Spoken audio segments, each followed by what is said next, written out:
আসসালামু আলাইকুম এভরিওয়ান। আজকে আমরা হ্যামস্টার কম্ব্যাটের ডেইলি সাইফারটা দেখব।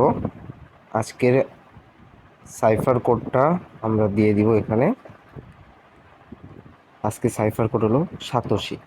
সাতোশির মসকোড সহ আমরা এখানে দেখতে পাচ্ছি হলো এস 3.123 এ ডট ড্যাশ, টির জন্য শুধু একটা ড্যাশ, ওর জন্য ট্রিপল ড্যাশ,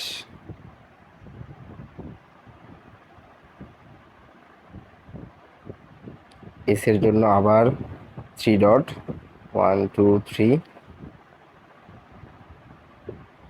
এবার এইচ এর জন্য চারটা ডট, 1 2 3 4, আয়ের জন্য দুইটা dot, 1 2। We got hour 1 million price. এভাবে আপনারাও আপনাদের ডেইলি সাইফারটা ডেইলি করে নেবেন। ধন্যবাদ অ্যান্ড বেস্ট অফ লাক।